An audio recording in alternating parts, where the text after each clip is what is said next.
Stuff you sent to Felicia is really good, and then it didn't. Don't worry. Okay. Hi. Hi. Hello. Hello. Everybody. Hello. Hi, everyone. My forehead's a little big. Hi. Can you hear me? Yes, yes, yes. So we're going to go ahead and get started. So first of all, thank you for joining us tonight. And thank you to our partners, Black Public Media and Roland Martin, for streaming this town hall. And thank you to all the organizations joining us tonight. The Sentence Review Project, Color of Change, the Aquanati Foundation, Real Justice PAC, and New York Public Advocate. And a special thank you to Korey Weiss, one of the men now known as Exonerated 5, for joining us as well. Ava DuVernay's When They See Us has sparked a much needed conversation about juvenile justice and race in America. I know that it's been a conversation that me and my family have been having in our living rooms, and it's also reignited conversations about how the media reports stories about Black and brown youth. The significance of this particular case is much broader than the miscarriage of justice that was inflicted on these 5 men at the time who were children: Kevin Richardson, Antron McCray, Raymond Santana Jr., Korey Weiss, and Yusuf Salaam. We need to understand what has been done to them to understand what happened and has happened to millions of Black and brown young men in America every single day. Tonight, we are talking about the ways in which we could transform the justice system, how we can turn our anger into action. In this 4-part town hall, we'll dive deeper into current campaigns, what the leading efforts for change look like, and how we can support these efforts for greater opportunity. We'll be taking a few questions for each segment, so please share questions in the comments below and tag us on our Twitter handle at NY Justice League. And to kick things off, we'll be talking about the landscape of the justice reform system here in America.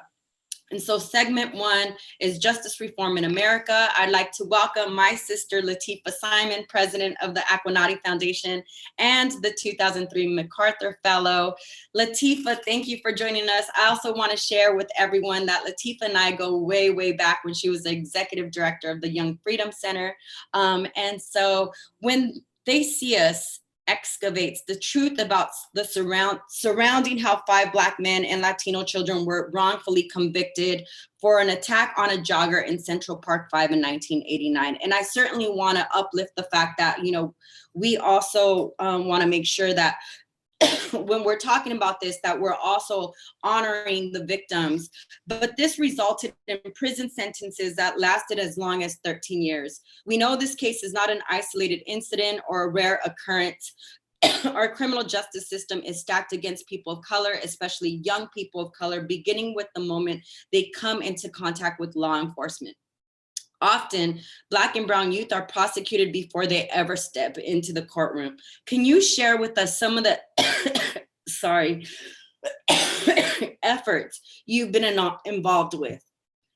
Yeah, I think thank you so much. It's such an honor to be on the line with all of you all, sister. You are my hero. I'm 42, but I started organizing on the streets and in jails when I was on probation at the age of 16 and 17, and I worked at the Center for Young Women's Development as an organizer, and then as the executive director at 19. 26 years later, we're still fighting the same fights all over the country. Young women, you know, in the mid-90s were being arrested and charged with crimes that were not crimes. They were simply street children in the midst of the crack war trying to survive.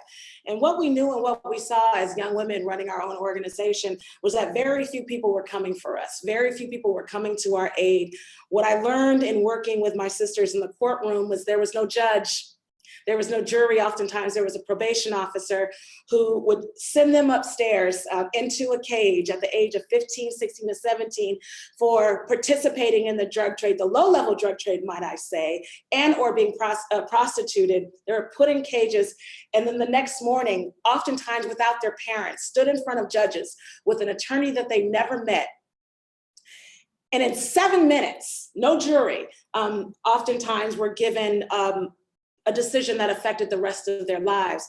today, and what I'm so humbled to be a part of this conversation today across the country and counties across the country, justice is not being delivered to either victims or young people. I have watched and also walked hundreds of young people out of jails and prisons, understanding that justice wasn't served based on their incarceration. Real justice looks so much different. It means jobs, it means healing. We know all of this, but the way forward is, which I'm sure the conversation we're gonna have tonight, is to convince district attorneys that caging babies, whether guilty or innocent, it doesn't provide healing for victim or what we call offender, but which is really the child. Ava's movie and the life of these young men have showed us that the justice system has failed. Thank you so much for that. And I know you've been doing this work for quite some time. What are some of the challenges that you feel have presented themselves? And then where have you seen justice reform go, right? I know you said you're in your 40s, very similar to myself. And so we've been here before, right? But I know that we're having a very different conversation, especially when Barack Obama went to a prison. So what are some of the challenges, and where have you seen maybe progress in the justice system?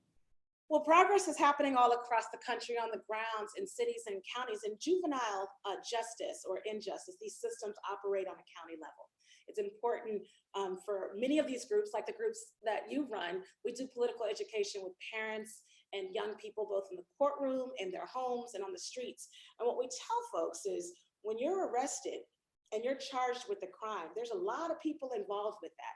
When you're detained, when you get a disposition, there's a lot of folks involved with that, but there are decision makers who make decisions on how long you serve, where you serve, what you should be charged with. And so across the country in counties like Alameda and San Francisco, in Santa Cruz County, where you did so much of your work on the ground with young women who are locked up, few people think we're just new to the game, but we've been in it for 25 years. We know, and there are counties like the ones that I've talked about where we've seen a deep reduction, both in youth being tried as an adult. Frankly, in California, that's against the law now, which is a huge victory for all of those folks. Many of the folks who served long sentences, who had to fight those fights in the California legislature, but also at the ballot box. So we're not charging young people as adults without fitness hearings anymore.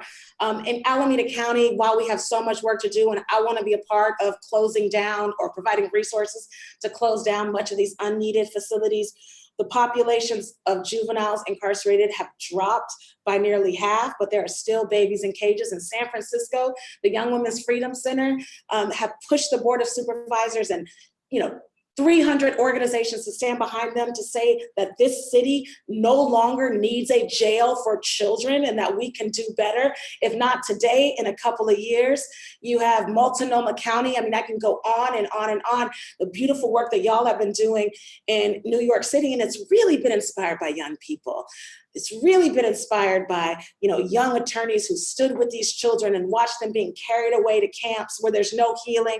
It's really been by victims of crime who said, I lost my child, and sending this child away for the rest of their lives doesn't bring back my child. If he gets out in 25 years and does it again, we need a new system. So the fact that criminal justice and juvenile justice, much because of the culture shifters like Ava and yourself and other folks, have brought these issues to the forefront and not just in the shadows. We're seeing policy change. We're seeing these cases, not in the larger issues being litigated in courtrooms. And there is a nomenclature that we need to free our children from all sources and all forms of criminalization. So we ain't all free yet, but I think we're getting there. Well, I just want to thank you for all your work. I mean, 25 years is a long time. I know that you've been at every level. I used to see you on the front lines and providing direct services, and now you're running a foundation, which is, something that we need. And so I want to continue to encourage those that are watching to post your questions in the comments or tag us on Twitter at NY Justice League, and we'll answer a few at the end of the segment. And so I'm going to go ahead and turn it, please stay with us, but I'm going to go ahead and turn it over to Angelo Pinto of Justice League NYC and the former campaign manager of Raise the Age NY. Thank you, Angelo, for joining us. And, you know, to your point, Latifah, when you're talking about a lot of these efforts have been led by young people because young people are the ones that are directly impacted. I know that when I watched the film, I was already deeply familiar with the story, but I was struck by the vulnerability of the children. This is something that we see every single day, right? We see it with the young people that we serve in detention centers. We see it with young people in our communities. I know many of us have come from these communities. And so, you know, in New York, Angelo, we had a long fight just to get legislation passed in 2007 to raise the age. Tell us about what that change looked like and what is the next step? I know that, you know, for us, it kind of seemed like many years. We'd go into these detention centers, we'd offer programming, and we would talk about the urgency, right? But how long did it take to actually get the raise the age passed? Right. So New York State, up until 2 years ago, was one of two states. North Carolina was the other that automatically prosecuted 16 and 17-year-olds as adults for any crime that they committed. And this was a practice that New York State had been engaging in for a while. What you saw kind of over the history of New York State's practice of prosecuting young people was kind of an escalation in who they would prosecute. So originally 16 and 17-year-olds were automatically prosecuted. So if you were 16 years old and you hopped a turnstile, if you were accused of stealing a book bag, or if you were accused of a murder, you were prosecuted as an adult, which meant you automatically went to Rikers Island if you couldn't post bail or if you were denied bail. And eventually, if you were sentenced to serve over a year's time, you would go to an adult prison, which there were a number of 16 and 17-year-olds who were spending time in adult prisons. And then in the 1970s, what you saw happen, I believe it was in 1976, was New York State started to prosecute 13, 14, and 15-year-olds as adults for certain crimes. So New York State started to say, actually, we're going to begin to expand the way in which we treat young people as adults. And you know, there was a high-profile case at that time, a young man named Willie Bosket, which really kind of propelled New York State to do that. Then you see in the late 80s, the case of the now exonerated 5 was another case where the media kind of sensationalized things, and it kind of reinforced why the state was engaging in these practices and said, look, what we've been doing for decades or since the inception of this state was right. So maybe about... But I just want to kind of put a pin right there. Okay. I think during that time as well is when Gil Garcetti out of Los Angeles had called young people super predators, right? I think that was our generation, Latifah. So that was the climate, is that we were looking at children, teenagers as these super predators. And so that, I think, also really influenced what was happening across the country.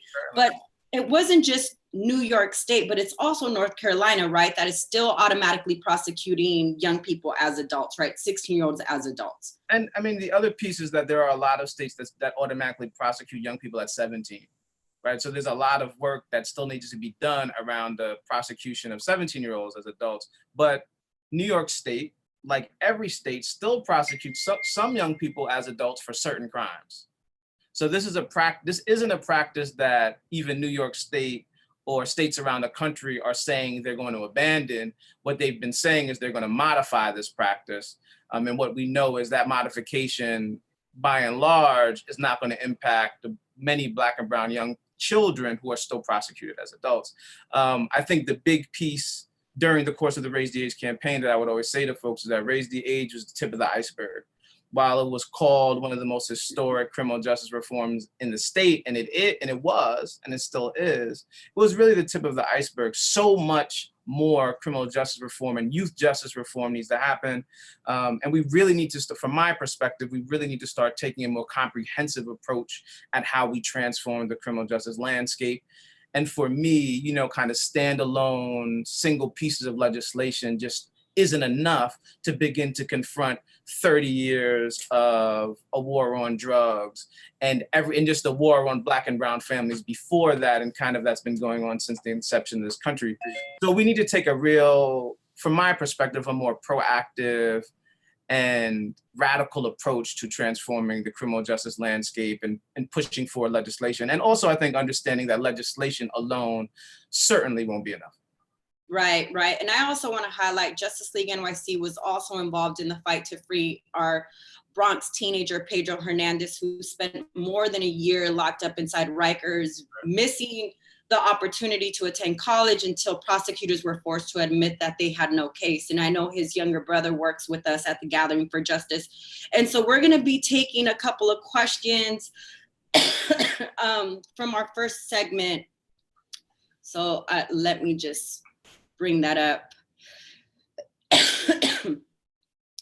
So Jackie Burns from Facebook says, how do we educate people about their rights? I'll talk about, again, it's a 20-year-old project that we started at the Young Women's Freedom Center.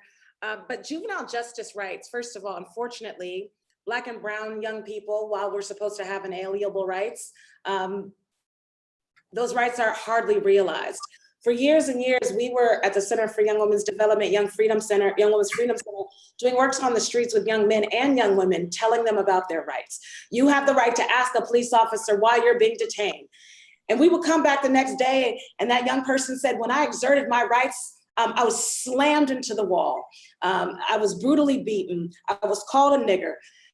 It's important for young people to know their rights, and every organization like the ones on the line are doing real powerful work, and I'm sure there's some websites we can talk about, but we got a lawyer, Rebecca Evanson, to help us write essentially a book called No Justice, KNOW, and we, from arrest to disposition, we wanted parents and young people and victims who are oftentimes also the ones being accused to understand what their rights were throughout the process.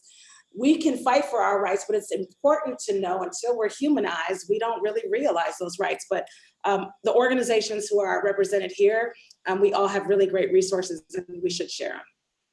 Yeah, I think one of the ways in which I think young people can know their rights, I always say youth need to know their rights and more, because knowing your rights is certainly not sufficient to stop the police from doing whatever the hell they want.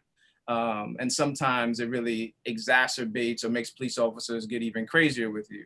But I think schools are a place where we shouldn't be pushing young people out of schools and into the hands of law enforcement and what folks refer to as the school to prison pipeline. But we should be using schools as a place for young people to understand their rights, to learn about their rights. I mean, I think it's particularly important at a time like now, where in New York City, the mayor has kind of passed these important kind of laws in New York City public schools. They're reducing the number of days a young person could be suspended to 20. They're also implementing restorative justice in middle schools and high schools, and they're limiting the number of arrests, or trying to limit the number of arrests for low-level offenses in New York City public schools. I think with that kind of expansion and those wins that folks like UIC and Dignity in Schools campaign have kind of led, it's an opportunity to say, well, let's educate young people about their rights and other things that can kind of keep them protected, not only while they're in school, but when they're in their communities and they may be under siege by NYPD. Well, thank you so much, Latifah. We love you. Thank you for the wonderful work that you're doing. And if our team could also pull up the Young Women's Freedom Center so that we could share the link and website with our viewers. We're going to go ahead and move on to the next segment, which is a conversation with Korey Weiss. So Angelo, you will be staying with us. And so Korey Weiss is one of the men whose stories are at the center of When They See Us. Korey was 16 years old when he was arrested and accused of a crime he did not commit. He served 13 years in prison and was exonerated along with the rest of the Central Park Five in 2002. His story has been shared in books, magazine, documentaries, and now in the film series When They See Us. Angelo, Korey, thank you for being here tonight.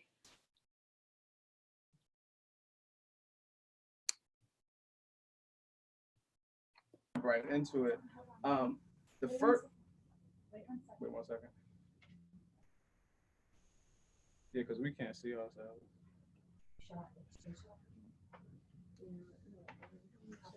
And so I also want to say, I know that when we're talking about raise the age, Korey was in that situation, right? Korey was 16. So he was automatically prosecuted in New York as an adult. And so go ahead, Angelo, take it away. Thank you both for being with us. And I will return shortly. Thank you, Korey, for being here. The first question was, you know, When You See Us Now has been critically acclaimed. Netflix is saying it is the most watched series it's had. The first question is, how do you feel about kind of being received that well in that series, and now the world watching and knowing the story again?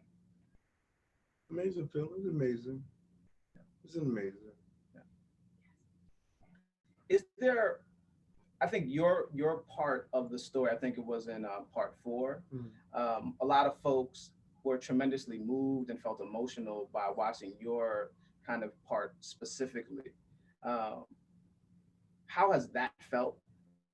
Like, and has it been kind of like reliving some of the trauma for you to see it? Oh, yeah. Pretty much just looking at your life to the point where you are poetry in motion, but you're not able to see yourself. Yeah. Until you do, you'd be like, wow, it's beautiful. Yeah. It's beautiful. It's hard. It's a roller coaster ride, but it's necessary to see. Yeah. Are there things in the series that you say, I wish there were other things that were in it that weren't included? No.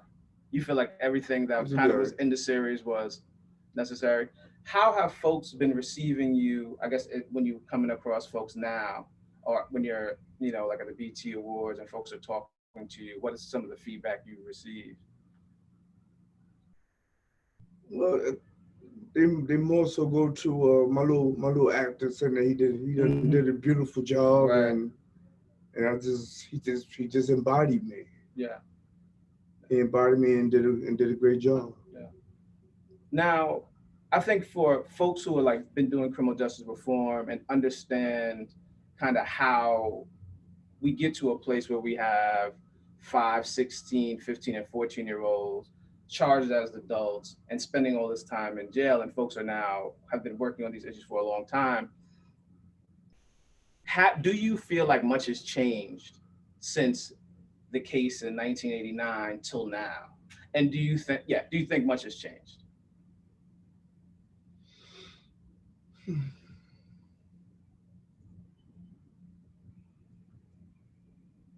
To some degree. Due to the changing of period, the people moving, people coming in. I would say that. Yeah. Compared to if anything, I find myself watching the news and something may pop up that may be done with it. Right. Totally different, you know. Yeah, I'll say about 50-50. Right. So some things have changed, certainly have. Yeah. If you don't mind, when you think back on your time being incarcerated over a decade's time, did you come across and encounter a lot of other young people who were in similar situations as you, who were either 16 or came in at 16 or 17 years old? Well, me, pretty much growing up in the system, and I think it was coming from Pataki at the same time.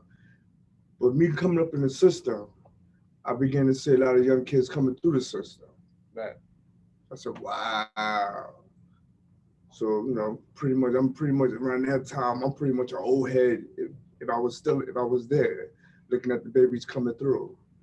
Right then, they just bringing juveniles up in here now. Yeah. So other than that. So during your time inside, you felt like it increased. Yeah. The number of 16 and 17-year-olds coming into the system. Right. Yeah. And do you feel like they experienced similar things to you, like as time progressed, or do you think things changed, like because it was so many 16 and 17-year-olds coming into the system, their experience was different? Do I think their experience is different? Yeah. Yeah. And in what ways would you say? Because there's been too much attention dealing with this case as it is. So the system don't want to repeat. Yeah. So they're trying to learn from that as it is. So they don't want to repeat. Yeah. One of the things folks are also talking about, I think, after watching the series is like the role the media played in the case. And I think folks generally can look at the criminal justice system and say there are things about the system that are flawed, and there are things about the system that are broken, and some folks may say it's working just right. What role do you think the media played in helping kind of the state get a conviction and demonizing all of y'all I as well? mean, it's a devil's advocate. That's all. Yeah. This is devil's advocate. That's all. Because once the media jump on there and they just jump on it like a pack of hyenas, they just jump on there, and whoever they jumping on, they in the system, and the media just still go on with it. So the media is bananas. Yeah. Do you think if the media responded differently? But they can't. And why do you say that? Because they have bills to pay. Right. They want that gossip. Yeah. They boss want that gossip. It's like looking at Spider-Man. His boss want that gossip. Right. Don't come in here without the gossip. Yeah. So Yeah. gossip sells. Right. When you first got sentenced and then first went to state prison, did you feel at any point like maybe all hope was lost? Did that occur to you, or were you always saying there's going to be hope, there's light at the end of the tunnel, there's a way out of this? There's no such thing as those words. Because once you're in there, you just playing to survive. That's all. Yeah. It's a survival game. It's just a survival game. If you're strong, God bless you. If you're not, you go to perish. So it's just a survival game. Is there anything that you'd want to share with folks that you haven't been able to share about the experience, or even about how you feel now after, when you see us having the kind of success it's had, or even thinking about young people who may find themselves in a similar situation? Is there anything you'd like to share or thoughts you have about, any of those things? When the blueprint's there, the Netflix series, the drama series, the blueprint is there. Outside of that, me being out and about actually loud in words. So I'm in their face. Right. Whether I want to answer their questions or not, I'm in their face. But like I said, when they see it, that's a blueprint to the hood. It's a blueprint. It's not it's not a whole bunch of people talking, right. Documentary. Right. It's just something to check out, get into, and you just find yourself just looking at yourself. And I don't know, and folks who watch the series, what else, if it wasn't included, would you say kept you going while you were incarcerated?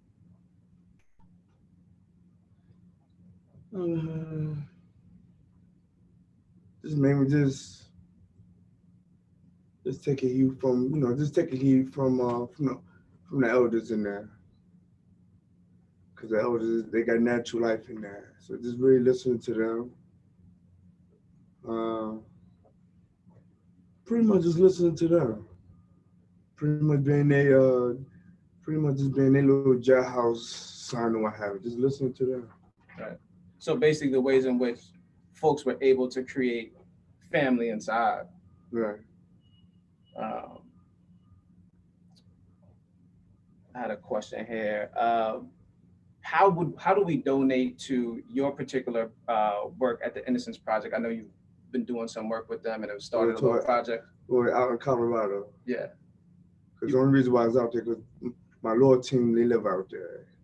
But it has nothing to do with New York City Innocence Project, no. Gotcha. It's out in Colorado. And what are they doing for folks who may not know exactly what the Innocence Project is doing? In Colorado? Yeah. No, they're just helping pretty much help those who can't come out the system. They can't afford bail or nothing. Trying to help them out, assist them. Like I said, those who can't afford bail, and without them being really locked up in their little system out there, trying to get them out on bail if they can, because some of them can't, some young minds, they just can't deal with the system. They hang up in the system. That's how strong it is. So I'm quite sure my people that's working in the Innocent Project in Colorado, I'm just quite sure they try to help them out, get them out, help their parents, help their family out. Definitely. And since the series has come out, there's been a lot of attention around the district attorney who prosecuted you folks, District Attorney Fairstein, and she's lost some of her book deals and faced some consequences. And Justice League and other folks are asking for the cases that she oversaw during that time to be opened up so folks could take a look at it and see if she did the same thing to others, right? If others were potentially mistreated. Miscarriage of justice. Yes. How do you feel about that? And how do you feel about the attention and the consequences she has now experienced? And how do you feel about also the opening up of her cases? It'd be great if that happened, but like I said, chicken's coming home to roost. It's coming back.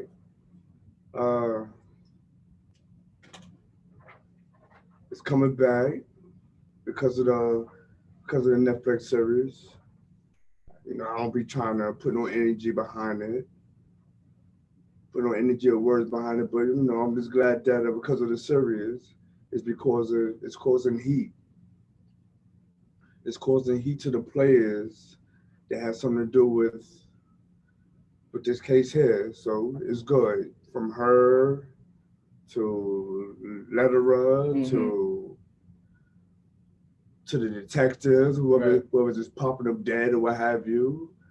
That sort of remind me of the American Gangster. Now the next one to go down is Trump. Right. You know what I mean? Who's only in there for a minute, but that's up to his voters out in Orlando, Florida, on a low. But other than that, just chilling and waiting everybody just fall off. Definitely. I think our final question is, if you had one piece of advice for young people who find themselves in a situation like you were there, innocently incarcerated, what would it be? What would you say? What's that again? If you had one piece of advice for a young person who found themselves in a scenario like you, where they were incarcerated for something they didn't do. But they in or they out? They're in. Well, they're in, it's too late. Mm. Because they ain't take heed to the information that was out there before them. Right. You know what I mean? But like I said, to those who ain't go that far, better take heed to the program. Yeah. Better take heed to the program. I'm not going to sit in your face talking to you till I'm blue in the face. It's right there. It's right there on Netflix. Right. Take heed to it. Enjoy it. Swim in it. Cry. Boo-hoo. That's your life there. Definitely. If that can happen to me, it can happen to you. Right. Take heed to it. Definitely. And I think that's all for us. Korey, folks wanted to say that the audience is sending a lot of love your way. They appreciate you showing up and speaking to them. So thank you again for your time. We appreciate you. Yeah.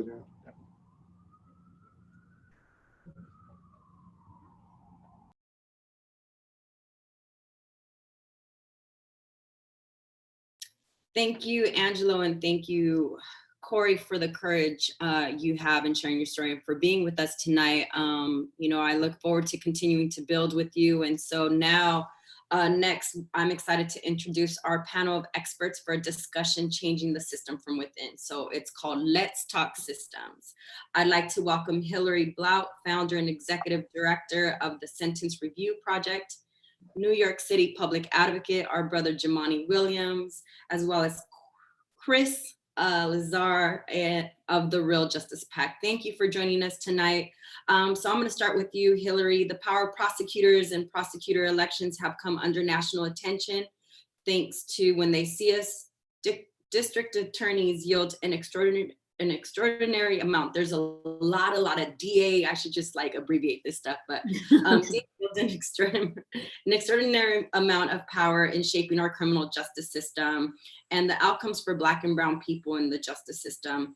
Hillary, can you tell us a little bit about why you founded the Sentence Review Project and what have you accomplished since then? But I also want to take us a little deeper. What has your experience been, right, being in the court when it comes to DAs? What is the role of the DA? And then if we could then talk about the work that you're doing. Sure. Thank you. And thank you so much for having me on this incredible, panelists. It varies, right? The role of the prosecutor varies. Technically, on paper, it's supposed to be upholding the Constitution.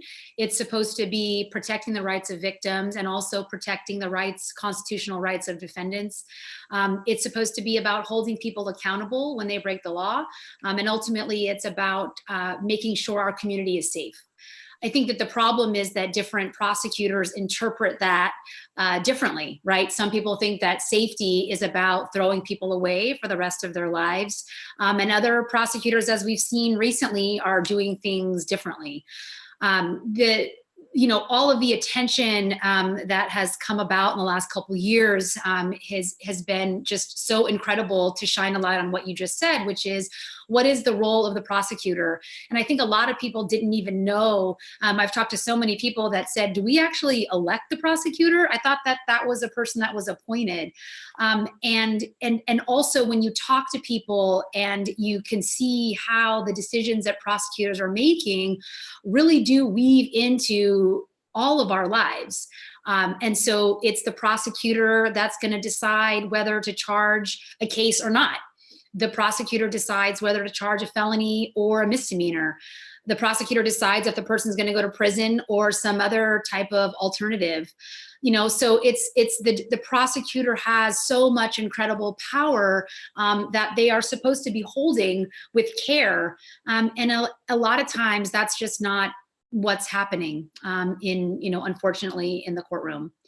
So my organization is called the Sentence Review Project. It's called For the People. It's a project called Sentence Review Project. And I came to this work as a former prosecutor. I didn't really intend to become a prosecutor. I thought I was going to be a public defender based on, how I grew up and what I saw as a kid. I thought I was going to definitely be on the front lines as a defense attorney. But when I started to learn even back then, over a decade ago about the power of prosecutors, I thought that, if anybody's going to be out there holding people accountable, at least if I'm there, I could do it with some integrity and some compassion. Unfortunately, even though I worked with in one of the first progressive prosecuting offices in the country, the culture was, beyond entrenched. And the law was the law, and the people coming in and out of the criminal justice system were Black and brown. So as much as I wanted to focus on, crimes against women and crimes against children, along the way, I had to prosecute cases that I'm not proud of. So, I did think when I was there that I was kind of one of the good guys. And, I thought, well, I come from the hood, so I'm not making any mistakes. And it really wasn't until I started working on reform and working with, movement leaders and community activists that I really started to get the fuller picture of how, short-sighted I was. And so working in California for the last 5 years, I've been working with folks that are trying to get their lives back on track since they've come out of incarceration and have convictions on their record, helping people to remove those felonies and misdemeanors from their record. But the real turning point was going into prisons and seeing how many people that were there that just simply didn't need to be there. And then when you couple that with how much we spend to incarcerate people in this country, you just all these questions just start coming about, what are we doing? So the organization that I founded is my approach to work with prosecutors across the country to help them understand how their actions really have been part of the problem. I start with myself. I admit that I made mistakes along the way. I'm definitely not, kind of in these forums, sort of patting myself on the back. I'm really in these forums to say, I understand why the culture may have you doing things a certain way, but that it behooves all prosecutors to really understand the collateral damage that's happening from these daily decisions. And so I work with them, help them to understand that, and then right at that same moment, equip them with tools and resources so that they can be part of the solution. So that's the work that I do. And I think later in the segment, we'll be talking about some of the solutions. And I'd love to be able to talk a little bit about a law here in California, which is sort of the first attempt to give prosecutors a tool to do the right thing. Thank you. Thank you. And for those of you who are watching, please remember to post your questions in the comments or tag us on Twitter at NY Justice League. And so I think that's a great segue into, I mean, first of all, I just want to thank you for the work and for you leading that charge. I think one of the things that I often talk about is I'm Carmen, and I think I forgot to say that in the beginning, but Carmen Perez, I'm the executive director of the Gathering for Justice. But I also came from working at probation, doing system accountability from within the system. And what I also remember is that in Santa Cruz, we were #1 in the nation on restorative justice.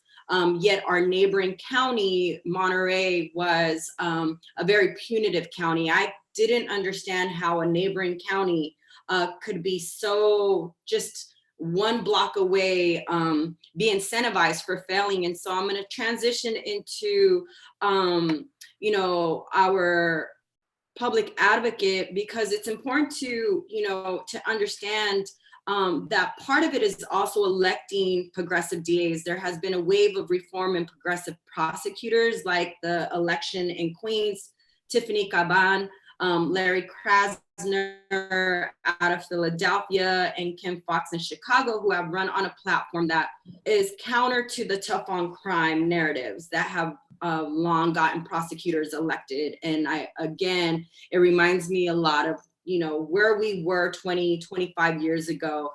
In Brooklyn, District Attorney Eric Gonzalez has announced a Justice 2020 package, which aims to reduce incarceration by considering non-jail resolutions at every juncture of a case, promoting early release in most parole proceedings, and prioritizing collaboration with neighborhood organizations. So Chris, if you could please tell us, sorry, I was gonna jump into Jumaane, but I'm going back to Chris. Could you please tell us about how Real Justice PAC has been supporting progressive candidates for DA and some of the victories you all have had? Yeah, well, first off, thank you for having me on. I really appreciate it. It's an awesome talk and something that's much needed. Yeah, with Real Justice, I mean, we're working with prosecutors or DAs or state's attorneys, however you want to call them in your state, who are reform-minded, specifically around this issue. You know, we are looking for our district attorneys, our candidates, to endorse a few things around juvenile justice. #1, never trying children under the age of 21 in adult court. Pretty simple. #2, abolish juvenile life without parole sentences and all kinds of like de facto life sentences currently and retroactively. So that means like whoever's going into the system now, whoever has been in the system, they need to be reviewed. We need to stop all criminal charges for school-based disciplinary behavior. And then we also ultimately need to close every youth prison in America and any juvenile facility that's really designed to kind of hamper growth. And we want to make sure that facilities are there to rehabilitate and not be punitive. And so, you know, candidates like Tiffany Caban, Larry Krasner, Kim Fox, I mean, the list goes on, Rachel Rollins, Wes Bell, I mean, these are all folks who look at the criminal justice system in a completely different way than any prosecutor who have been traditionally trained. They are focused on restorative justice. That's the entire goal. You have to understand that, you know, individuals' brains don't stop developing until you're 25 years old. So anything that happens, whether you want to call it violent or petty, anything that runs that gamut, like you need to be able to understand that these children, they make mistakes. That's what they are. They're children. I mean, you said it earlier, like everybody has had that moment. And it doesn't matter how heinous or how bad it is, you got to understand that this is a small part in an individual's life. And so the folks that we work with, you know, we make sure that they understand and that they believe in this philosophy. It isn't just about talking about it and saying, yeah, you know, children shouldn't be, you know, put in jail, but they actually act on it. And so it's really easy for folks to run on these things, especially now everybody wants to be a progressive, you know, this, a progressive that. But like, you got to look at their actions when they get into office. And so we work on helping folks get in, and then also holding folks accountable, honestly, who aren't doing the right thing, especially around juvenile justice. And so before we move on, I want to kind of touch on that accountability piece. So again, what does accountability look like, right? A county that is data-driven, that is working with policy institutes, can be held accountable versus a county or a jurisdiction that has no data, right? And so when we're talking about DA accountability, I also remember being in the probation department super early in the morning, 7 in the morning to do intake. And then, you know, you kind of pass by the DA and they're already making decisions whether or not they're going to prosecute with very limited information, right? But what does accountability even look like? I mean, accountability could look like a lot of things. I mean, we're a national group. I mean, a lot of the pressure comes from local groups who they have a lot of close ties with. We try and leverage those relationships. You know, it's hard, right? Like, accountability is hard. This comes with the whole theory of like co-governance as well. A lot of times it's not even just holding them accountable, like it's through an election, right? Like, it's not necessarily just like marching and picketing out front of their office and, you know, making sure there are good nonprofit groups and local community groups that they work with that are just like in their face all the time, making sure to, again, tell them to do the right thing, whatever it might be. A lot of times it's just holding an election. And unfortunately, and fortunately, I guess you could say, we're at the beginning of this movement. And so there are a lot of prosecutors. We're talking about 2,400 different prosecutors across the country. And we have gotten, a handful of them elected, relatively speaking. So there's a lot of work to do. But a lot of the accountability, what it looks like right now with a lot of these DAs, Carmen, is literally getting them out of office. There's so many bad prosecutors around this issue, around juvenile justice. You got to remember, I mean, you heard Korey talk about it. You all talked about it. This is a mentality of prosecutors that have been pervasive for decades, centuries, you could argue, right? I mean, it's not, hey, this is a bad thing to do, go watch When They See Us, and then you expect the prosecutor to change. I mean, you still see the prosecutors saying, that was the sixth guy, right? Even with overwhelming evidence in their face, prosecutors and DAs and state's attorneys aren't really moving the way that we need them to move. So accountability could look like a lot of things. I mean, to be perfectly honest with you, I think what we all need to be worried about right now is accountability through the electoral process. And that's what we're focused on as a PAC. Thank you so much, Chris. And I think this segues perfectly into you, my brother, Jumaane, especially because you are holding, you're leading the charge to call on the Manhattan DA to reopen the cases handled by Linda Fairstein and Elizabeth Lederer, the prosecutors who demonstrated the racial bias in the Central Park 5. And so if you could please tell us some of the efforts. I mean, you've been on the front lines on justice reform for many, many years. You've marched with us, you've gotten arrested with us, you've actually led us to get arrested. There's just so much work that you've done. And so I want you to kind of tell us about the efforts on reopening the Fairstein cases. Peace, Carmen. Thanks so much for having me and being on this panel. I apologize. I know my lighting is not as it should be. I did want to just go back a little because there was something that you said that if I can adjust slightly, you said that a lot of the changes in DA are because people are no longer running on being tougher on crime. And I think people actually are running on being tougher on crime. It's just no longer tougher on crime being locking up as many Black and brown people as humanly possible. So that shift on what tough on crime is has always been known, because when the violence, in particular in communities, were of a lighter hue, the response to that was a lot different. When the same things are going on in a darker community with a little bit more melanin in their skin, tough on crime then becomes immensely about how many bodies can we put into the criminal justice system. So I'm proud that that narrative, at least in some places, is starting to change. And I'm grateful that voters are starting to respond to what public safety means and what public safety does not mean. Because oftentimes it was the voters, and sometimes in our same neighborhoods, that were conditioned to believe that public safety was equatable to police, and public safety was equatable to DAs locking up Black and brown bodies. And that's slowly beginning to unravel, and I hope it continues. So shout out to everybody on here who's starting to change that narrative. When it comes to this particular case, I just want to shout out to Korey Wise. You know, I've seen it for so many times, National Action Network. I never knew that brother's a superhero to me right now, based on what I see that he experienced. Here, we have a DA in Manhattan, Cy Vance, who ran on quote unquote being progressive, who ran on all the things that people say when they go to a Black church and want to get elected. And there had been some things that look positive, but here we have some things that we thought were basic to ask. One was the firing of Elizabeth Lederer, and the other one, which was a simpler of the two, to be honest. I thought we might get some pushback on the firing, it may take some time, but asking that he simply look at and review the cases of Linda Fairstein, especially those where there was no DNA evidence from the advent of that technology. That seemed to me to be the simplest of the things that could be asked. And, you know, I thank Justice League. I know Tamika will be on shortly. I thank the Arc of Justice, Kirsten, John Foy, and many others who joined in that. And he simply said no.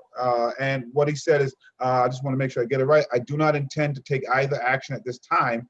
And then he had the nerve to say in his letter, his response to me, like all responsible prosecutors, we embrace our duty to pursue fairness and truth wherever that may lead us. And that seems to be a little bit of salt in the wound. But it's remarkable to me that we now have to mount a campaign, and we now have to use precious energy to simply ask this man to review cases. And I said then that this is what happens when they see us, because it's just remarkable that not just this movie, which has brought it back to light, but the documentary of Ken Burns, the stories of the families and the boys themselves. We all know what happened. And so this is what happened when the system continues to try to protect itself, and it's just unfortunate. So you bring up a really great, I think for me, when I hear that, right, that, you know, that he's not interested, they're not interested in opening the cases, reopening the cases. So I think I want to throw it back to you, Hillary, and to Chris, like, then what does that accountability look like, right? What would your organization, Hillary, what type of conversations would you have with that Manhattan DA around, you know, some of the injustices that have been done in our communities? And also, Chris, I know, you know, there are so many models that you shared with us, but would there be an opportunity for collaboration, right? Even from this town hall, to really dig deeper about what does it look like from a former DA perspective, and then an organizational perspective of coming together to have these conversations with these DAs. You know, I mean, I think that, you know, part of the work that I'm doing is I know that Chris talked about the way that we hold prosecutors accountable is really at the ballot box, right? It's the hiring and the firing of who we want to be our elected prosecutor, and that really, it is true. That is the ultimate weapon, right? Is to get them to be accountable. You know, part of the approach that I've been taking with my work is that because there are 2,400 prosecutors and we've got 40 some odd progressive prosecutors in place, that what are we doing with all of the other prosecutors that are currently in power? You know, are there any other prosecutors that may not self-identify as being progressive, but that they do want to do good things, or they can see, they're reading the news, right? They're seeing what's happening. They understand that there's elections that are coming, and so they're going to want to hurry up and try to, you know, answer the question about what they're doing around mass incarceration. The problem that that is happening that Jumaane talked about is that when you have these conversations and somebody like Cy Vance, who has a conviction integrity unit, they have a conviction review unit, it's not like that's an office that needs to be trained on the fact that DNA evidence or the fact that exoneration rates are skyrocketing because we're beginning to uncover all of the miscarriages of justice. So, it doesn't even seem like there's a conversation, unfortunately, to be had with Cy Vance at this point. If this case isn't the case to make him stay up at night each night and completely turn the house upside down and investigate every single case that those prosecutors were involved in, then I mean, I don't even know why he's there. So, I mean, you hear stories, right? But to have something displayed so effortlessly to understand, you don't have to make these mental leaps to see how corrupt that case was. And so for the elected leader to not want to open up those cases, there's no conversation I could have with him, that's for sure. Thank you. Thank you. Did you have anything to add, Chris? We also have a question from some of our viewers. And so. I agree. I mean, there's really no conversation to have with Cy Vance, particularly around this. If he sees this case and he's like, I'm still not going to review her cases, especially to see how this particular case was handled. I mean, that's why, again, it's a lot of these DAs traditionally haven't got a lot of challengers, so they feel that they could just continue to keep their head down, and if they ignore it enough, that it'll go away. Obviously, the environment is changing around this, and so for us, again, like it's elections. Like we got to find progressive prosecutors, defense attorneys, people like that who understand how bad this system is and challenge these prosecutors. Awesome. So we have a question from Kevin Jr. Swanson. What do you have to say to those that believe that reform is not enough, that actual transformation, change cannot come from within the current system, and that we do not have the time to continue to reform the system, that it is by design and it is meant to be punitive and authoritarian?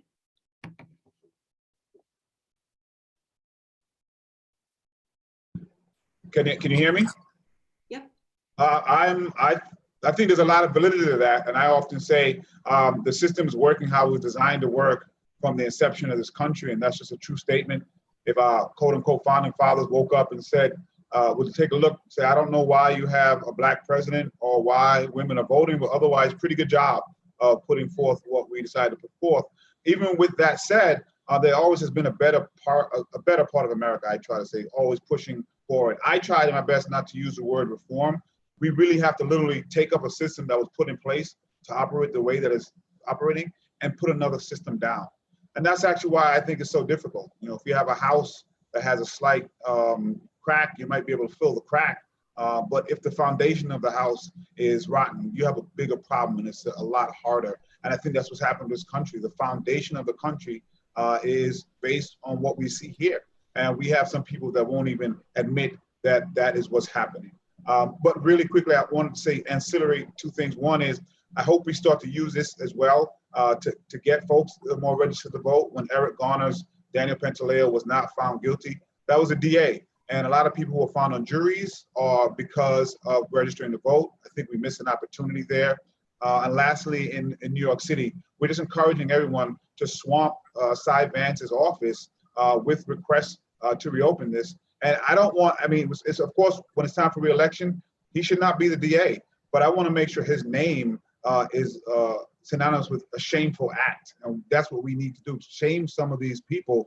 And so his memory and his family's legacy should not be one of reform if he's not going to readjust his position on something like this. Well, thank you for your questions. Thank you, Hillary, Chris, and Public Advocate Jumaane Williams for joining us. We're going to be moving on now to our next and final section. We're going to talk about the campaigns that are out there and what we can do with Rashad Robinson of Color of Change and our sister Tamika Mallory of Justice League NYC, and one of the original co-chairs of the Women's March on Washington. So Welcome, welcome, welcome. What are some of the campaigns that are out there? What are some of the charges? I know there are a lot of organizations. Public Advocate Jumaane talked about Kirsten being part of the campaign. So Tamika, if you could go ahead and share with us some of the work that's happening around accountability. Thank you so much. Thank you, Carmen, for holding this town hall today. And of course, to Roland Martin Unfiltered for allowing us the opportunity to have a broader audience and impact on this evening. I was listening and it was a lot of great things that have been stated already, throughout this entire session, a lot of education, and so grateful to all those. And of course, to my brother, Rashad Robinson, power to the people. So, there are a lot of campaigns. And one of the things that I heard earlier that I totally agree with Hillary's assessment around, at this point, what else do you say to Cy Vance? Understanding that, he's taken this type of position. We have to focus on re-election. We have to focus on the broader mission of ensuring that real, true progressives, and I like to say that progressives means what now, right? Everyone likes to use the term progressive, but what we really need is radical justice, radical thinking, and radical ideas and policies that will really change and shift our conditions and the conditions of so many people across this country. And so, I understand that position. However, Cy Vance is still in office.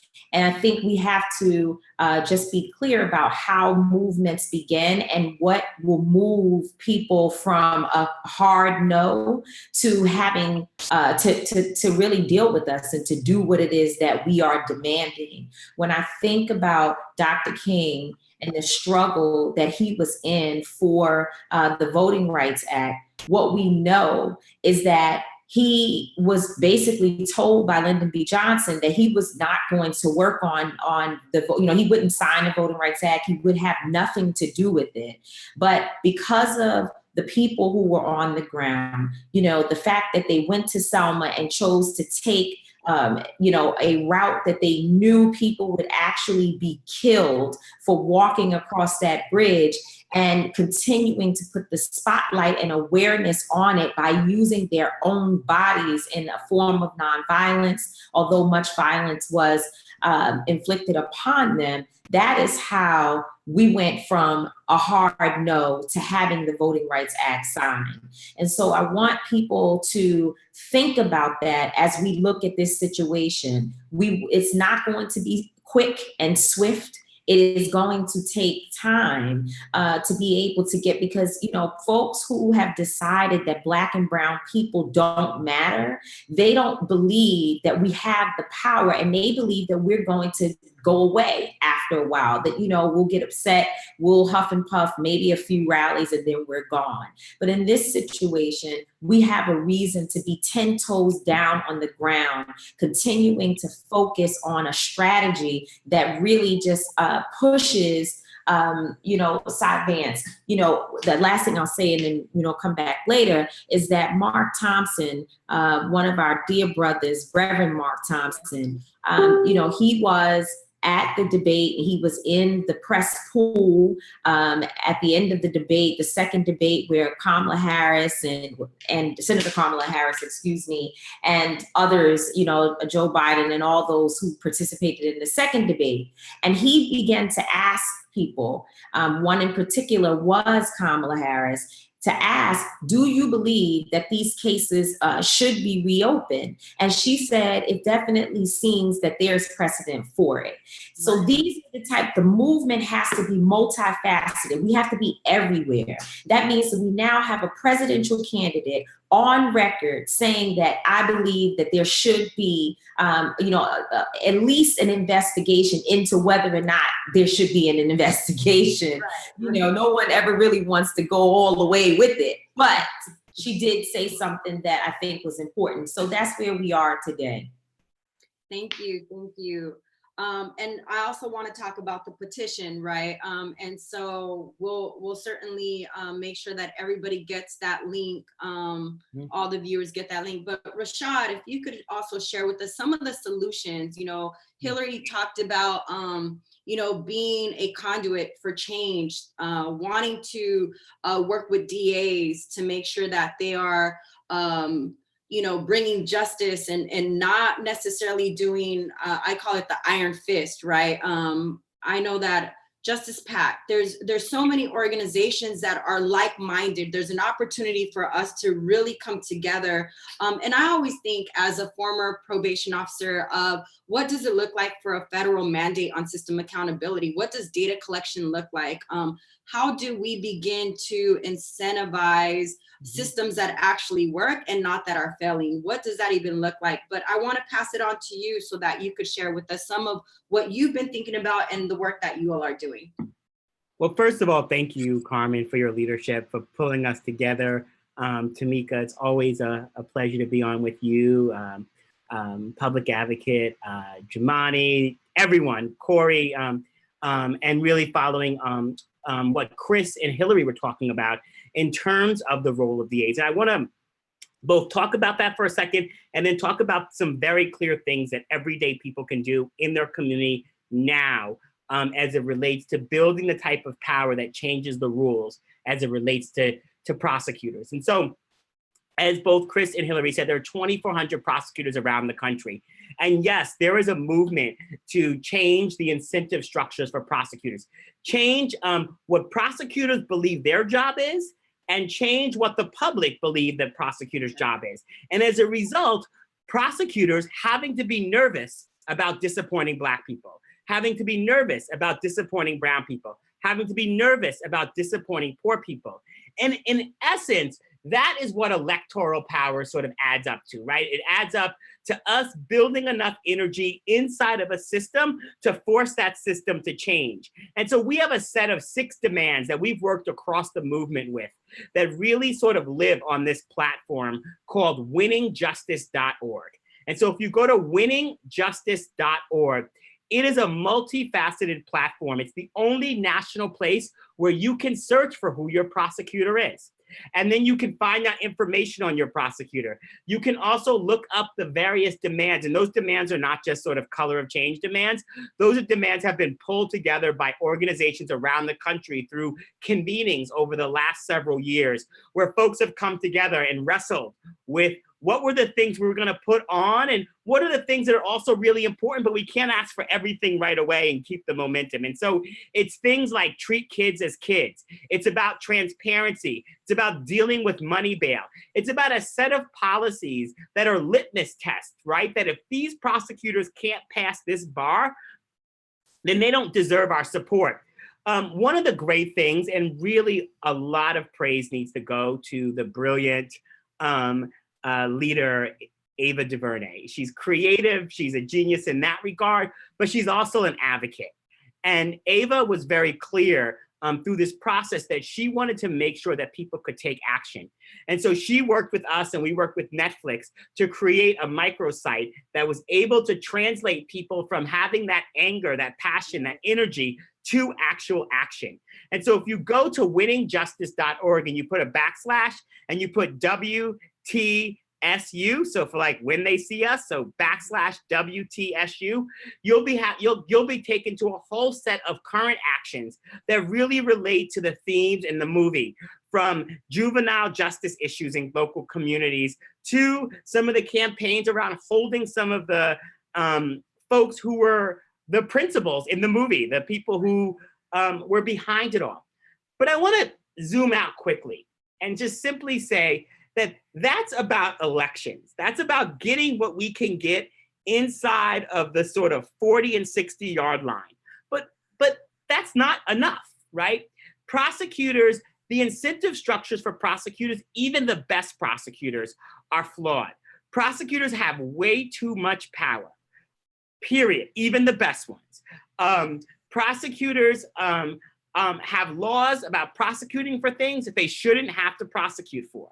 And so it shouldn't be the thing where Larry Krasner says, I'm not prosecuting these marijuana cases. it shouldn't be a question about whether or not he prosecutes the marijuana cases. And our movement shouldn't have to like rapidly engage every election cycle in hopes in each place that we get someone that's gonna defy some of these like laws in order to like actually make sure communities are both safe and just. And so we have to work to change the laws. And that's the difference between reform and transformation. We have to fundamentally change the way the system operates. And that means getting the profiteers out of the justice system. This is not just about private prisons. It's about at every phase in the system. Someone is profiting off of it, and that means that someone is lobbying off of it. Someone's job depends on more Black and brown bodies being behind bars. From the bail system, where the insurance companies behind bail have a $2.5 billion industry. Oftentimes when you think about bail, you think about those local bail bonds that are outside of the courts. And but actually they're all backed by major insurance companies. And so an example of that is Bankers Insurance. If you go to Bankers Insurance's website, they say nothing about backing the bail bond industry. They have, you know, information about insuring people's homes in Florida from floods, but actually they make more money off the bail industry. There are about 10 companies that account for over $1 billion off of the bail industry. And if any one of us thinks that they're gonna go down lightly, that we can change bail reform without them scrapping and fighting to make sure that they keep their kids' college education funds and their beach houses, then I have a bridge in Brooklyn to sell you. Because quite frankly, we have, and this is why it comes down to building power. And so part of what we're trying to do, both as it relates to the bail industry, as it relates to prosecutors' offices, is at times, yes, we need to pass new laws to deal with harm reduction. Yes, we need to change the rules as they exist now. But that has to be a step on the way of transforming the incentive structures for how all of this stuff works. And so join us at the When They See Us sort of website. So go to winningjustice.org. You can text the word color to 225568. That's the word color to 225568. And then if you go to colorofchange.org, there's a whole host of petitions that we've partnered with The Gathering and with other groups on in terms of Linda Fairstein and all of those. And those are ways to take this outrage to action, right? Every single day. The final thing I'll say and turn it back over to my friends about Winning Justice platform is that there's a great video on there. It's an animated video that Carmen does the voice for. And it really describes all the ways that prosecutors trap people. It's really just great, it's slick. So if there are people in your life who like don't quite get it, you could send them this video and they can then quickly sort of see all the ways, and it's animated, it has like, it really walks people through it in a really clear way. I know for folks who have joined us tonight, they may have a lot more information on this issue, but how do you sort of get someone in your life who may have seen the movie and wants to know more so they can talk about it? This video is a great way. And then finally, there's a way to create a squad in your community. And squads are being created all around the country that are working with us to hold DAs accountable. And from there, we work with people to develop action plans and to develop the type of work. So these prosecutors recognize that the work that's happening in Philadelphia, the election that just happened in Queens, the DA, the new DA in Chicago and many other places, that could happen in their community next. We are building a movement that will force folks to either be nervous about disappointing us or wish they had been. And that is what translating the presence of this issue, the presence of this moment into the actual power to change the rules. Thank you. Thank you. I think that was, we were inspired by the conversations that were happening just with regular folks, right, to host this town hall. And so thank you for allowing us to kind of get an idea of how people could get involved. And so I know that we're going to be wrapping up. And so thank you both for joining us. I want to give folks the opportunity to also kind of give some last words, and also take it back to you, Tamika, if you could kind of share with us what is going to be happening next here. I know we did have a conversation with Color of Change a couple days ago, and there are a lot of things that are happening. And so thank you both again for giving us entry points, right? For people who are interested in getting involved, to channel that anger that everybody felt after watching the 4 segments. And you know, how can we hold our DAs accountable? How could we understand, you know, to I think your and Hillary's point, Rashad, most of us in our communities don't know who our DAs are, right? It's until we enter the system, and we all have a family member, we all have personally probably entered the system. We all know that it impacts us, particularly Black, brown, and poor people. And so thank you for raising that. I really appreciate it. I know that we have shared the website winningjustice.org. But Tamika, if you could share with us some of the next steps that we all are taking in order to continue this fight. You know, I want to start off in my closing by just trying to help people frame sort of what is happening here. You know, there's been this sort of this narrative that we can't use a movie, you know, a film as a reason to reopen cases, that this is a film, it's fictional. I've been working with the Central Park 5, now the Exonerated 5, for a long time. The majority of them I consider to be brothers. And when I called, you know, right after watching this film, I called both Jumaane and Yusef Salaam and said, I think we need to have the Linda Fairstein cases reopened so that we can find our brothers and sisters and siblings who may be locked up across the state of New York under the same exact framing and prosecutorial misconduct. What we know is that this is not new.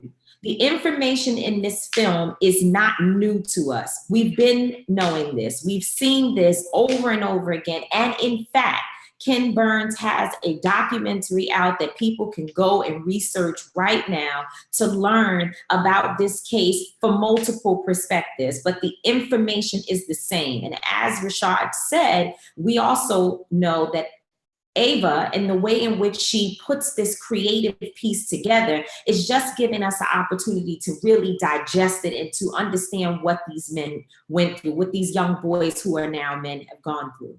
So when people are pushing back saying it's just a film, I want folks to feel empowered that they can actually say, this is not new information. We already knew that this happened. But what I am so proud of is that the young men of Central Park 5 are saying we need to make sure that we go back and get our brothers and sisters. And so with all that Rashad has laid out tonight, of all the things that we have to do to ensure that this is across the country, we are protecting our brothers and sisters.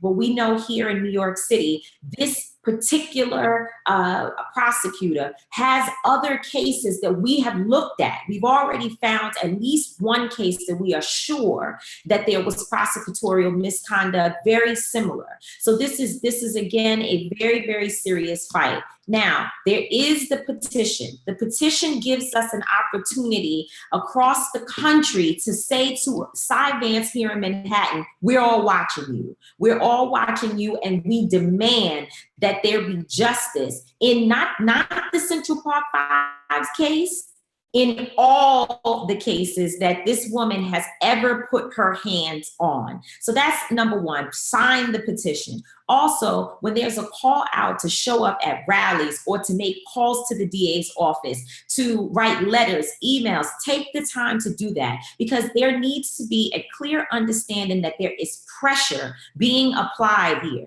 We will forever probably have something happening every week that people can participate in. We're in the process of planning a leadership meeting where folks will be able to get the information and to figure out where where do you fit? What is your role? What do you do best? Do you have a legal committee that you can be a part of, to help us with some of the research? And organizers and clergy can also have a role. Especially if you're in Manhattan, you need to make sure that Cy Vance does not show up at your church without asking him, why are you not holding Linda Fairstein accountable? So there's a lot that people can get involved in. I hope that folks have really taken heed to all the different steps and the places that they can fit in, and just know that you as one person sitting at your home, in your home right now, have the ability to join this fight. This is not a fight for the rich. It's not a fight for people who are above your head, for academics. This is a fight for everyday people, and we need your support, because this is for our brothers and sisters and siblings who, we need to protect and go back and get them. I want to thank you all again.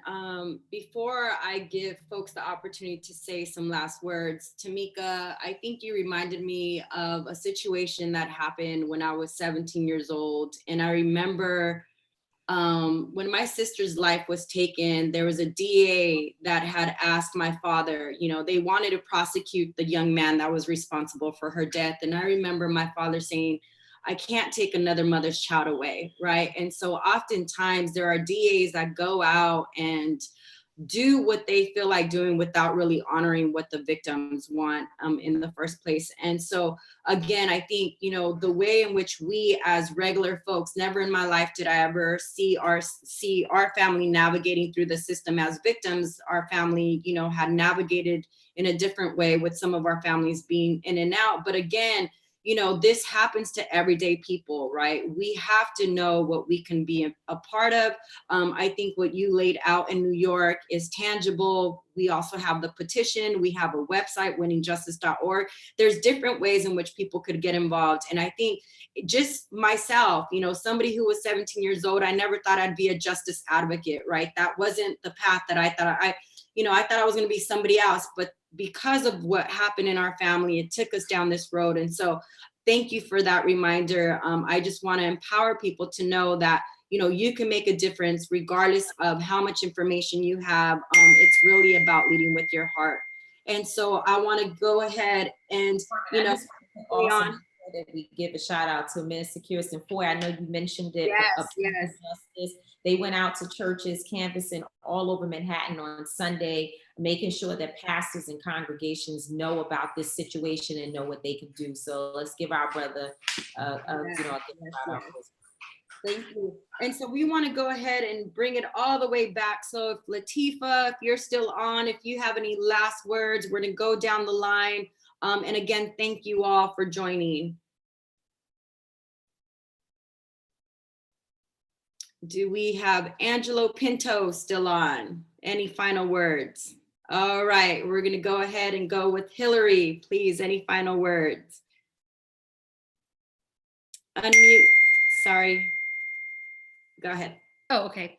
I just wanted to thank you again for letting me kind of share a little bit about what we're doing here in California, and just kind of shameless plug, but it's also about what you just mentioned, which is people need to know exactly what they can do. And we're hoping that this is something that's going to take shape in other parts of the country.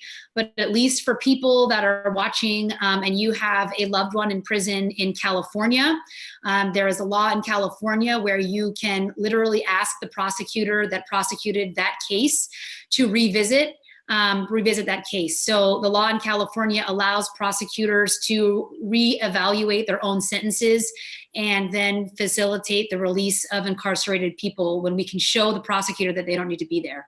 So that's one thing we have here in California, and we're hoping that this travels throughout the country. Thank you. Chris, any final thoughts, any final words? Thank you again, Hillary, for joining. Yes, I just want to say thank you so much for having this again. This was an amazing experience. I just want to say, obviously elections matter. Look what's happening right now in Queens. A few thousand votes literally is deciding this race. And it's literally going to impact millions of people when Tiffany, she's already the winner, but officially declared the winner. And this could happen anywhere and everywhere. Again, most of these DAs across the country have not been confronted with a legitimate challenge. And when we organize, we win. It's very obvious. It's happening in Virginia. It just happened in New York. And 2020 is going to be a big year. So for those of y'all who are really interested, we have a bunch of great organizations on this talk right now. They will all, I'm sure, be doing something in some capacity on these races. Join us, join them, join something, because we could win big in 2020 and change the landscape of criminal justice in this country. Thank you. Great. Thank you again, Chris, for joining us, and a big shout out to Sean King, who connected us. Tamika, any final thoughts, words? Ever. What? That was only I'm hungry. Tamika. Did you want me to say something, Carm? You got any final words, thoughts? Please send my love to Linda. I could hear her. I already ran my mouth a lot. So, thank you for again having this session tonight, and let's just continue to work. And thanks everyone else who joined. Thank you. Rashad, any final words? Just want to thank you all for putting this together, for your leadership, and bringing us together. And once again, right, let's move from analysis, let's move from outrage, let's move from passion to action. Strategic action, collective action is the only way that we channel this work into the ability to change the rules. And so text the word color to 225568. Join us at winningjustice.org. And as you continue to sort of examine and look at this system, find groups locally and nationally that you can be part of. This is not about us being out there individual. This is about, once again, collective action, being part of something bigger and bringing that energy to bear on decision makers who need to be nervous about disappointing our communities. Thank you again. It's always a pleasure to be with y'all. Thank you. Thank you all so much. I am Carmen.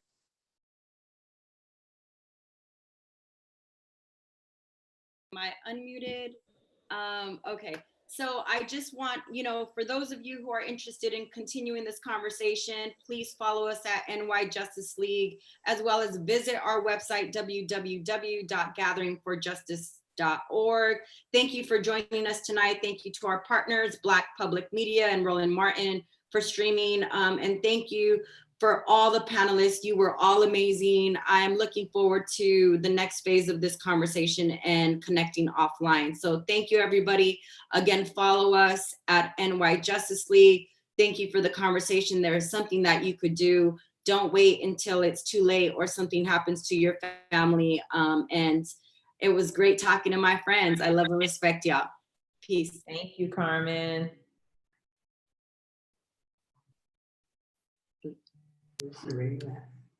Oh, we can screenshot it because the live is gonna go live. Can you be quiet, Linda?